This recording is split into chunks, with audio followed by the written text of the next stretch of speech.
इस कमबैक आज आपको ये सामने एक थंबनेल देखा होगा, failure of structure, failure of building. Failure of structure क्या होता है और फेल हमारी बिल्डिंग कैसे होती है। तो गाइस वीडियो स्टार्ट होने से पहले आप मेरे YouTube चैनल को लाइक करें, शेयर करें और सब्सक्राइब करें और आप नोटिफिकेशन का बेल आइकन क्लिक करें ताकि जो भी मैं वीडियो घेरूं वो आपको तुरंत मिले। तो गाइस आज मैं आपके सामने बहुत इंपॉर्टेंट टॉपिक लेकर आया हूं, फेलियर ऑफ स्ट्रक्चर। अभी मैं आपको एक क्लिप भी दिखाऊंगा इस वीडियो में, कैसे हमारी बिल्डिंग अपने आप गिर जाती है, क्या रीजन होते हैं उस बिल्डिंग को गिरने के और हमारी बिल्डिंग कैसे फेल होती है। तो गाइस फेलियर ऑफ बिल्डिंग,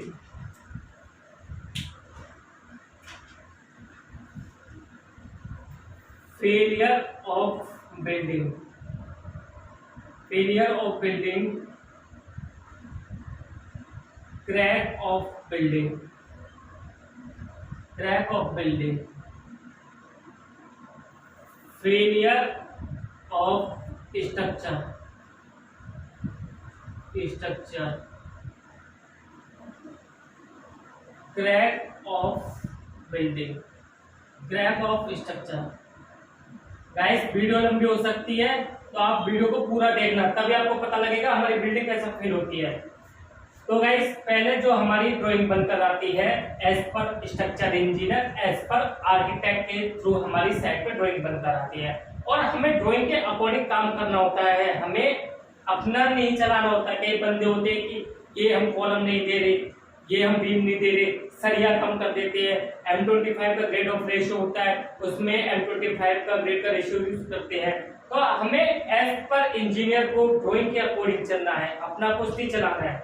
तो गाइस एज पर ड्राइंग के अकॉर्डिंग चलते हैं।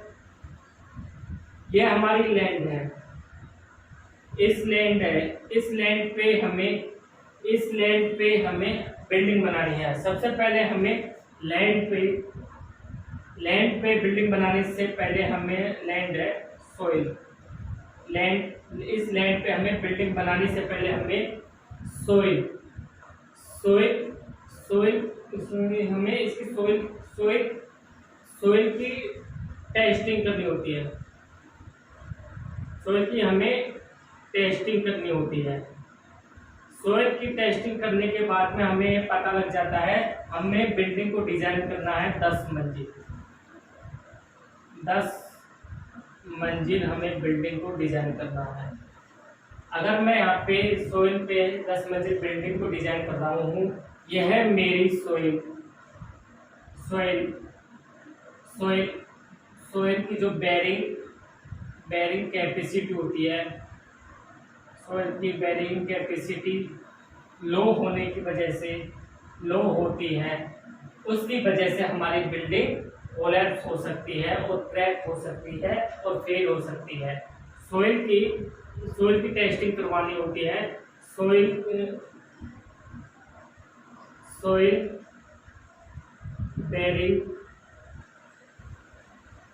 कैपेसिटी लो, फर्स्ट पॉइंट है, इसकी वजह से हमारी बिल्डिंग होती है। सेकंड पॉइंट होता है, आपने देखा होगा ड्राइंग में लिखा होता है NGL। NGL का हमारा क्या पर्पस होता है, ड्राइंग में हम कहां पर यूज करते हैं NGL। सपोज दैट ये मेरी लैंड है, यहाँ पर मुझे बिल्डिंग बनानी है। बिल्डिंग बनाने से पहले मैं एग्जीक्यूशन करता हूँ, एग्जीक्यूशन करता हूँ, यहाँ पे मैं एग्जीक्यूशन करता हूँ, एग्जीक्यूशन करता हूँ। और हमें कितनी एग्जीक्यूशन करनी चाहिए ड्राइंग के अकॉर्डिंग, हमारा है NGL, नेचुरल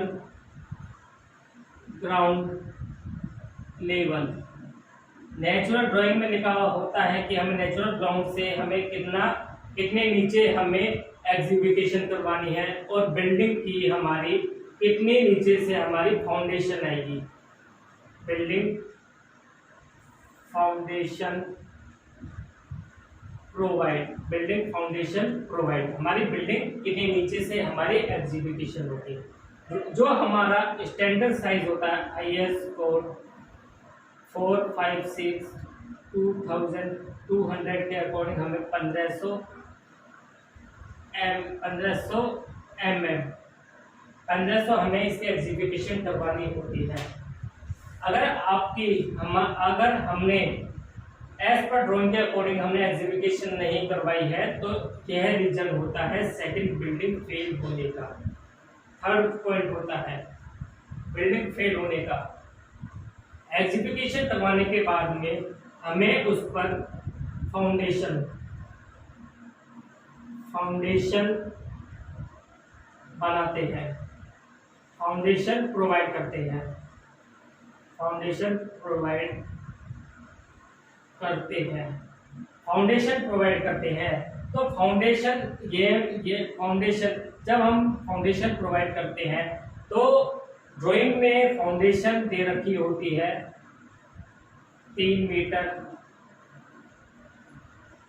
मीटर और उसकी विड्थ दे रखी होती है 550। कई ठेकेदार होते हैं वो क्या करते हैं, उसकी हाइट लेंथ और विड्थ को कम कर देते हैं। हाइट लेंथ और विड्थ और उसकी हाइट को कम करने की वजह से वह फुटिंग हमारी लोड नहीं ले पाती है बिल्डिंग का। तो थर्ड पॉइंट है हमारा फाउंडेशन हमारी लोड नहीं ले पाती है तो उसकी वजह से हमारी बिल्डिंग फेल हो सकती है। फोर्थ है फाउंडेशन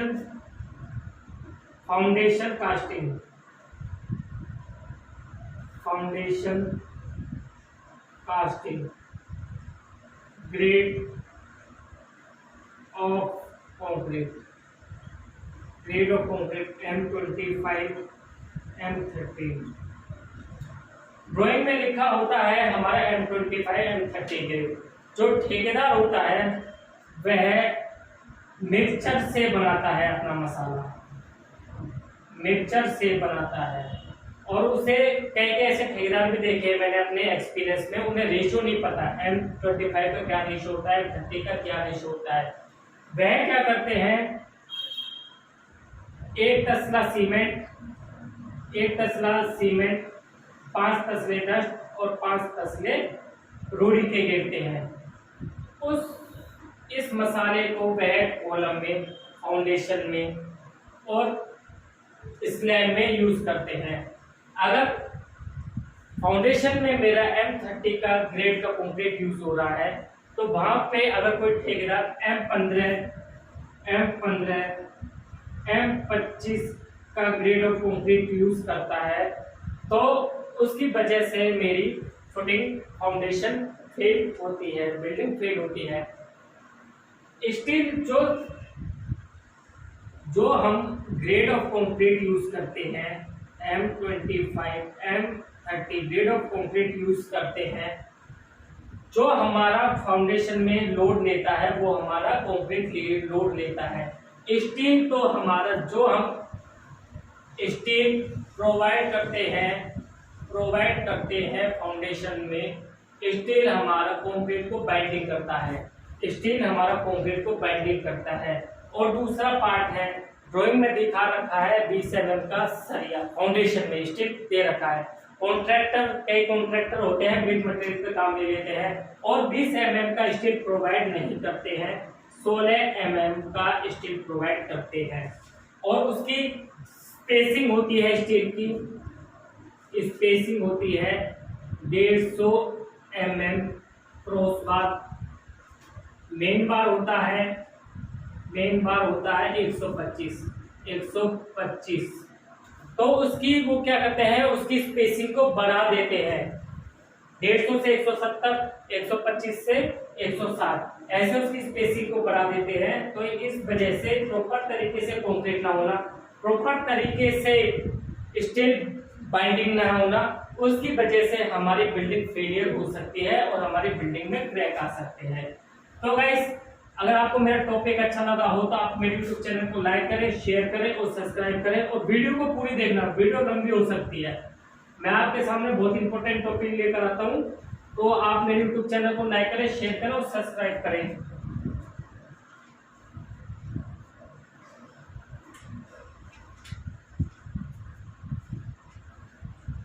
नेक्स्ट पॉइंट है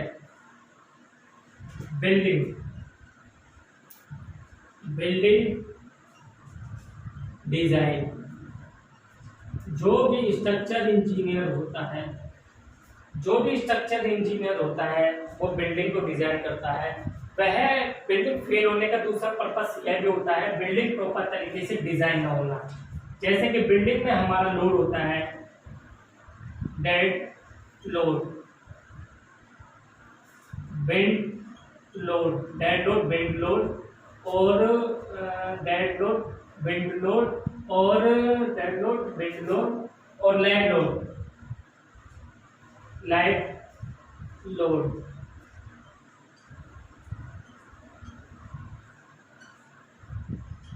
डेड लोड, विंड लोड और लाइट लोड और हमारा होता है लाइट लोड। ये तीन हमारे बिल्डिंग में यूज होते हैं। तो हमारी बिल्डिंग बननी है ग्राउंड फ्लोर G+5, G+5 की हमारी बिल्डिंग बननी है। तो उस स्ट्रक्चर इंजीनियर ने डिजाइन करते समय उसे अगर स्ट्रक्चर इंजीनियर से अगर डिजाइन करते समय कुछ लापरवाही रह जाती है या फिर वह प्रॉपर तरीके से डिजाइन नहीं कर पाता है तो इस वजह से भी हमारी बिल्डिंग फेल होती है। आपने देखा होगा कई जगह हमारे कॉलम फेल हो जाते हैं। कॉलम में का जो कंक्रीट होता है उसमें क्रैक आ जाते हैं, हेयर क्रैक आ जाते हैं। तो उसका यही पर्पस होता है कि हमारा कंक्रीट लोड नहीं दे पा रहा है और जो हमने कंक्रीट उसमें यूज करा है वो उसमें हमने M25 का कंक्रीट का रेशियो जो हमने साइड पे यूज करा है, हैंड मिक्सिंग हमने यूज करी है, वो रेशियो हमारा प्रॉपर तरीके से नहीं साइड पे बना है। इस वजह से हमारी बिल्डिंग फेल होती है।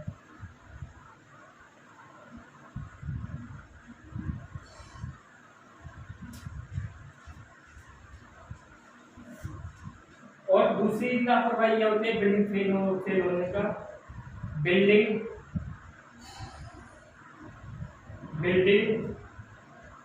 फाउंडेशन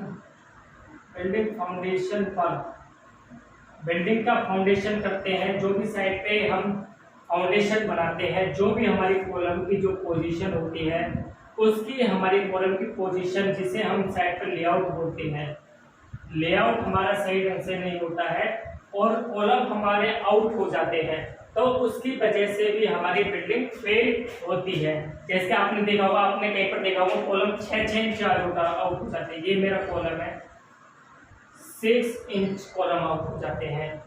तो कई जने इस कॉलम को अपनी पोजीशन पे ले जाने के लिए जैकल मारती है, इसमें सरिये को मोड़ के, ये सरिया है इसको मोड़ के ऐसे लेकर जाती है। तो इसकी वजह से भी हमारी बिल्डिंग कॉलम फेल होते हैं और फाउंडेशन फेल होती है। और नेक्स्ट है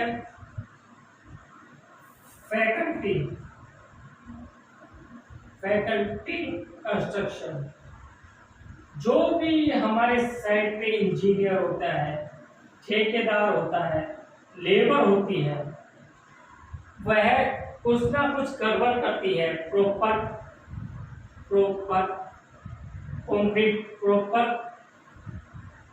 कंक्रीट रेशो नहीं होना, प्रॉपर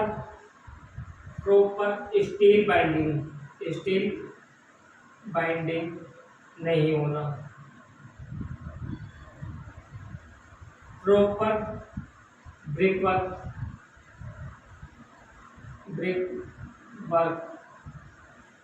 मटेरियल जो भी हम साइड पे यूज करते हैं उसकी स्ट्रेंथ नहीं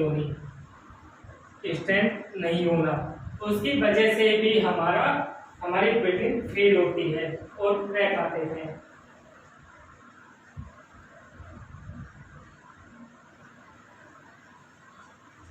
तो गाइस, आपको अगर वीडियो अच्छी लगी हो तो आप मेरे यूट्यूब चैनल को लाइक करें, शेयर करें और सब्सक्राइब करें। और गाइस, कई जगह होता है लोकल जो ठेकेदार होते हैं, लोकल कॉन्ट्रैक्टर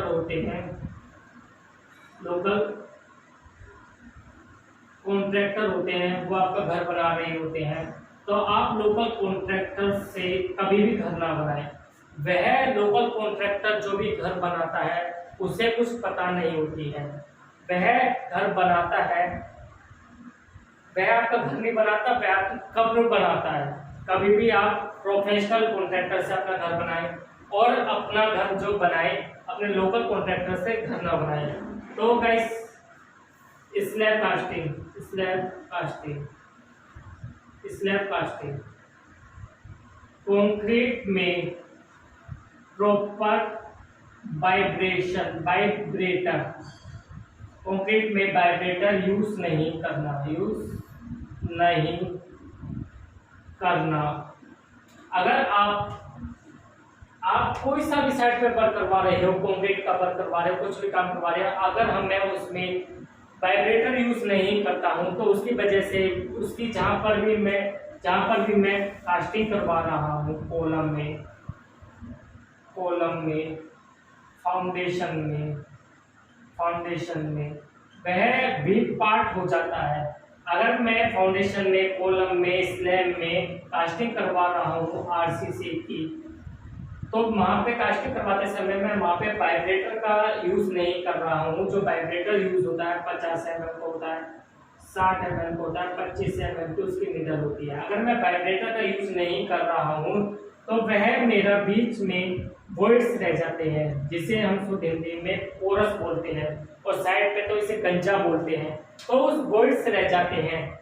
और कंक्रीट का जो सेटलमेंट होता है, कंक्रीट जो होता है हमारा, कंक्रीट का जो कॉम्पैक्शन होता है वो हमारा सही ढंग से नहीं हो पाता है। इसकी वजह से प्रॉपर कॉम्पैक्शन नहीं होने की वजह से हमारा कंक्रीट फेल होता है।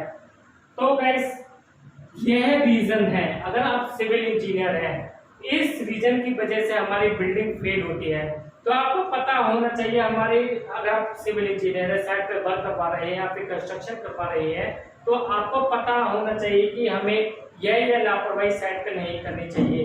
तो गाइस अगर आपको मेरी वीडियो अच्छी लगी हो तो आप मेरे यूट्यूब चैनल को लाइक करें, शेयर करें और सब्सक्राइब करें। और मैं 8 बजे ही मैं लाइव आता हूँ इस चैनल पे, तो आप मेरे को ज्यादा से ज्यादा अपना प्यार दें। फिर मिलते हैं नेक्स्ट वीडियो में। जय हिंद, जय भारत माता।